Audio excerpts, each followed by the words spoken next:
మరలా పోవును. ప్రార్థన చేస్తాం. తండ్రి, మీ కొందనాలు, ఈ మాటలు దీవించండి, మాతో మాట్లాడండి. బాలన్న భౌతిక దగ్గర ఇలా చేరడానికి, సమాధి చేయడానికి దేహాన్ని తీసుకొచ్చాం. దేవా, సమయంలో ప్రతి వారితో మాట్లాడు. చేరువచ్చిన బంధువులు, కుటుంబీకులు, రక్త సంబంధికులు, అలాగే మార్తక వారిని కూడా ఆదరించండి. అలాగే కుటుంబానికి క్షేమం దాయిచ్చి ఈ చదవని లేఖనాలు దీవించి యేసు నామమున ప్రార్థిస్తున్నాము తండ్రి, ఆమేన్.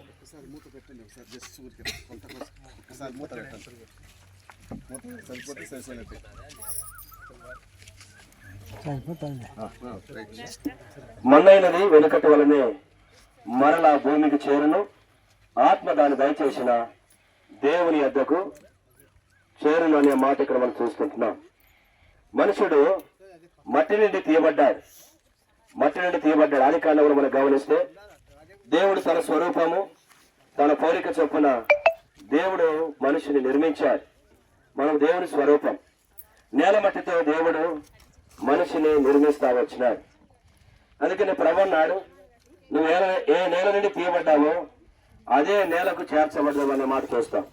ఈ దేహం మట్టి నుండి తయారు చేశాడు, బొమ్మగా చేసి ఆ బొమ్మ యొక్క నాసిక రంధ్రములో దేవుడు జీవం వదిలినప్పుడు నరుడు జీవాత్మ అయినాడు, మాట్లాడేవాడు అయినాడు.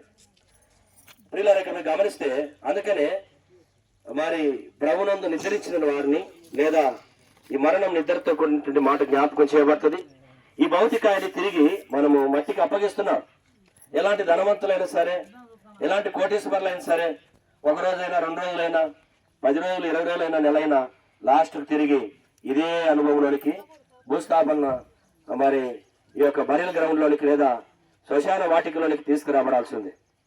కాబట్టి ఇక్కడ జ్ఞాపకం చేయబడినట్లుగా మన్నైనది వెనుకటి వలనే మరలా భూమికి చేరును, ఆత్మ దాన్ని దయచేసిన దేవుని యొద్దకు చేరును అనే మాట మనం చూస్తూ ఉంటున్నాం.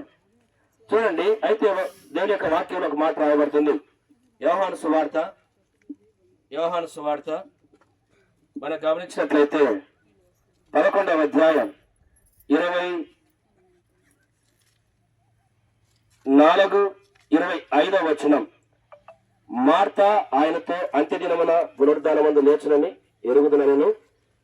25వ వచనం. అందుకు యేసు, పునరుద్ధానము జీవము నేనే, నా యందు విశ్వాసం వచ్చి వాడు చనిపోయినను బ్రతకును, బ్రతికి నా యందు విశ్వాసం వచ్చి ప్రతి వాడు ఎన్నటికీ చనిపోడు.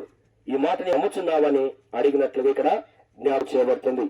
పునరుద్ధానం జీవము నేనే. కాబట్టి ఇక్కడ దేవుడు పునరుద్ధానుడు అనగా, పునరుద్ధానం అంటే లేపబడిన వ్యక్తి. యేసు ప్రభు మృతుల్లో నుండి లేపబడ్డాడు. కాబట్టి ఈ యొక్క బాలన్న దేహాన్ని ఇక్కడ విత్తుతా ఉన్న విత్తనం. ఇప్పుడు పొలంలో మనం గమనించినట్లయితే సేద్యం చేసిన తర్వాత విత్తనం వేస్తాం. విత్తనం తర్వాత నీళ్లు కట్టిన తర్వాత అది మలుస్తుంది. మలిచిన తర్వాత అనేకమైనటువంటి అందులో నుండి మరి విత్తనాలు రావడం అనేది మనం చూస్తాం. కాబట్టి గోధుమ గింజ మరి భూమిలో విత్తబడతా ఉంది. అది చనిపోతేనే అనేకమైనటువంటి విస్తారమైనటువంటి గింజలు రావడం అనేది మనం చూస్తాం. కాబట్టి ఒక విత్తనముగా విత్తబడుతుంది. అయితే ఒక దినం ప్రభు లేపేవాడుగా ఉంటున్నాడు. ఇక్కడ ఒక మాట, పునరుద్ధానం జీవము నేనే. శరీరము భూమికి చేరుతా ఉంది, ఆత్మ దేవుని దగ్గరికి వెళ్ళినగా జ్ఞాపకం చేయబడుతుంది. పునరుద్ధానం జీవం. కాబట్టి పునరుద్ధానం అనగా తిరిగి లేపబడ్డం. ఒక దినం యేసుప్రభు వచ్చినప్పుడు లేపేవాడుగా ఉంటున్నాడు.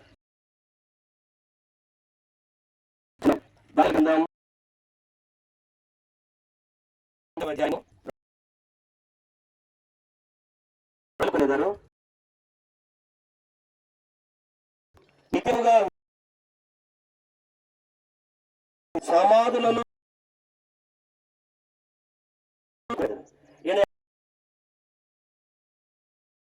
లేపేవాడుగా ఉన్న ఏకముగా ఎదురుగా ఏం చేయ మరి వారుగా ఉంటారు. కొందరు జీవించే జీవితం ఆయన సింహాసనం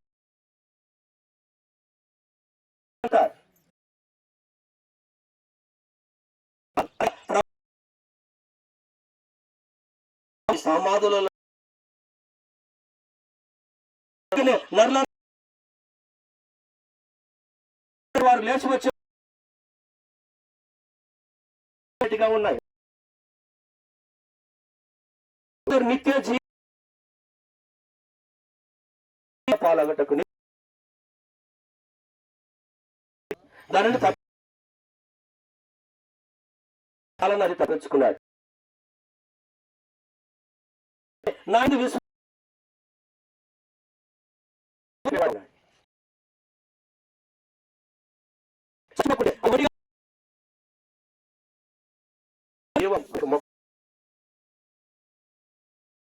పూర్తిగా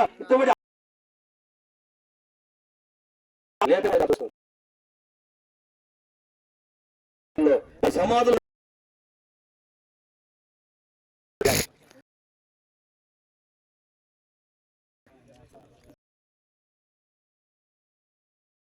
చూడండి, ఇక్కడ నీతిమంతులు కాబట్టి ఇక్కడ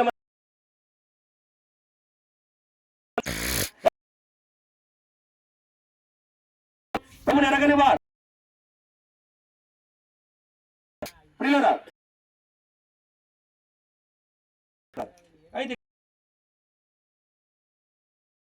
అంటే పోవుదురు అంటారు.